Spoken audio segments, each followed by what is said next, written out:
얼마 전 국내 첫 달 탐사선 다누리가 지구에서 가장 먼 거리에 도달했습니다. 지구에서 태양 쪽을 향해 가던 다누리는 이제 방향을 틀어 달로 향할 예정인데요. 다누리가 임무에 성공하게 될 경우 우리나라는 미국, 중국, 유럽, 일본, 인도 등에 이어 세계 7번째 달 탐사국에 이름을 올리게 되는 것입니다. 우리나라의 입장에선 참으로 영광스러운 일이 아닐 수 없습니다. 외신들 역시 다누리에 많은 관심을 가지고 있었는데요. 특히나 미국에서 다누리호에 대해 많은 보도를 내보내고 있었죠. 미국 CNN의 경우 한국은 2030년까지 달 무인 착륙선을 달에 보내는 우주 프로그램을 계획하고 있다. 다누리의 성공은 아시아에서 4번째 달 탐사선의 성공을 의미한다며 극찬을 아끼지 않았습니다. 그렇다면 미국은 왜 이렇게 한국의 성공에 이토록 많은 관심을 가지고 있는 것일까요? 그건 바로 다누리의 성공이 미국에 막대한 영향력을 끼치고 있기 때문입니다.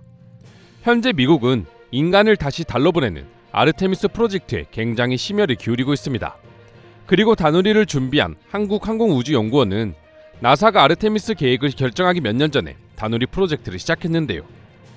나사가 우주인을 착륙시키고 싶은 달의 극지방을 들여다보게 될 첫 번째 우주선 중 하나가 바로 다누리였습니다. 때문에 다누리의 성공은 미국에서 굉장한 의미를 가지고 있었죠. 현재 아르테미스 프로젝트에 배정된 로켓은 5개 정도라고 합니다. 그중 1호와 2호의 경우에는 사람을 보내기 전 여러가지 환경을 최종 체크하는 역할이 매우 강한데요. 그런데 한정된 예산으로 주어진 로켓에 이런저런 시설물을 넣다 보니 두 로켓 모두 무게랑 크기를 크게 초과해 나사 쪽에서는 몇 가지 모듈을 포기해야 했습니다. 그 중에는 유인기지 선정에 아주 중요한 역할을 하는 영구음영지역 카메라가 포함되어 있었는데요. 물론 방법은 있긴 했었습니다. 당시에 쏘아 올렸던 중국 달 탐사선 창호 5호에 협력을 부탁하는 것이었죠.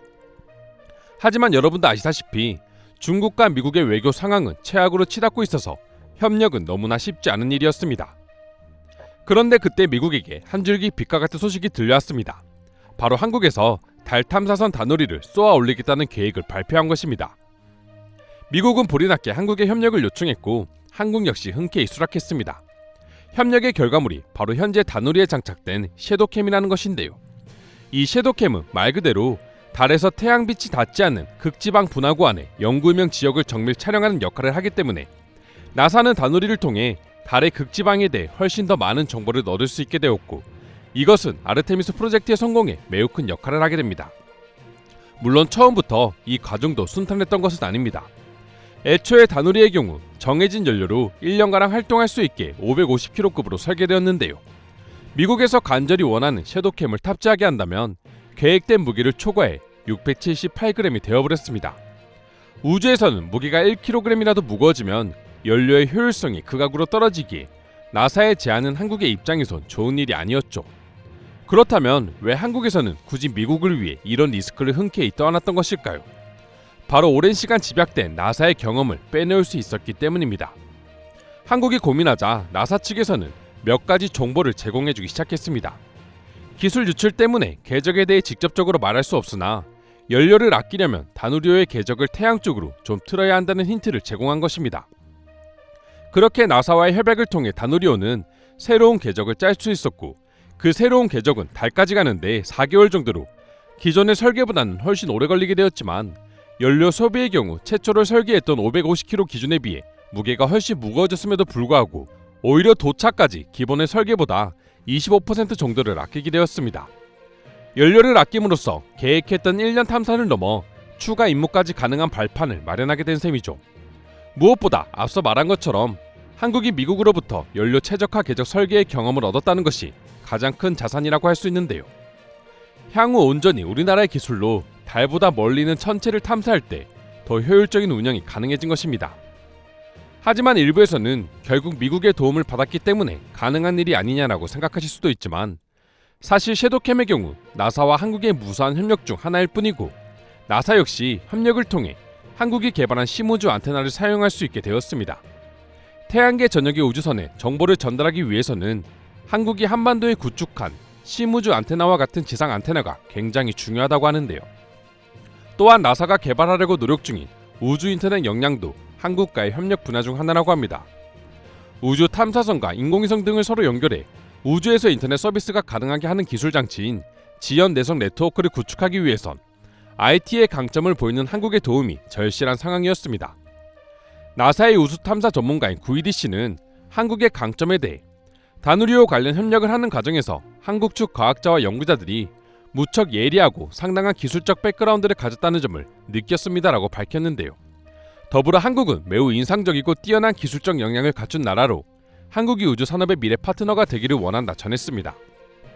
이처럼 단순히 미국으로부터 도움만 얻고 있는 게 아니라 미국 역시 한국의 도움을 적극적으로 요청하고 있을 만큼 한국의 우주 산업이 발전했다는 걸 알 수 있는데요. 다누리호 소식을 듣고 해외 네티즌들은 어떤 반응을 보여주고 있는지 자세히 소개해드리도록 하겠습니다. 한국을 두고 중국과 협력하는 것은 미친 짓이다. 기술력과 외교 등 모든 부분에서 무조건 한국을 택한 것이 옳은 선택이라고 봐. 한국도 경험을 쌓을 수 있어서 좋고 미국도 아르테미스 미션을 막대한 추가 예산 없이 더 매끄럽게 진행할 수 있으니 결과적으로는 한국과 미국이 서로 윈윈했다고 볼 수 있네요. 무엇보다 이번 협약을 통해 한국은 ICBM을 만들기 더 쉬워졌다는 것이다. 우주 산업이 성장한다는 것은 로켓과 같은 무기의 질 역시 높아진다는 것이다. 다누리에 기대하는 임무가 달에 있는 얼음을 찾는 것입니다. 아르테미스는 달에 장기간 거주하는 것을 목표로 하기 때문인데요. 사람이 오랜 시간 머무려면 필수적으로 식수가 필요하고 이 물을 구하기 위해 달의 얼음 여부를 파악해야 하기 때문에 섀도우캠이 필요한 것입니다. 만약 한국이 도와주지 않았다면 탐사는 둘째치고 많은 양의 물을 지구에서 배달해야 하기 때문에 막대한 비용을 초래했겠죠. 한국은 진짜 좋은 경험을 얻었네.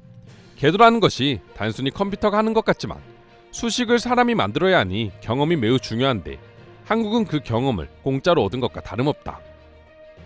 한국의 엄청난 성장이 기대되네요. 우주 산업은 단순히 어떤 나라가 잘하고 못하나를 경쟁하는 일이 아니라고 생각합니다. 우주란 지구 전체가 힘을 합쳐도 파헤치기 힘들 정도로 광대하죠. 그래서 한국과 미국의 협력이 매우 기대됩니다. 솔직히 내가 미국의 입장이면 중국이 로켓을 실어준다고 해도 거절했을 것 같다. 뻔히 우호국인 한국에서 다누리를 계획 중인데 말이야. 게다가 누리호의 성공으로 어느 정도 실력이 보장되어 있잖아. 다누리가 무사히 지구로 돌아오길 바랍니다. 나사가 한국을 선택한 것에는 분명한 이유가 있을 거라고 생각해요. 아르테미스 프로젝트는 21개국이 참여하는 달 진출 프로젝트죠. 단순히 미국만을 위한 일이 아니라 전 세계를 위한 일입니다. 한국의 도움에 감사드립니다.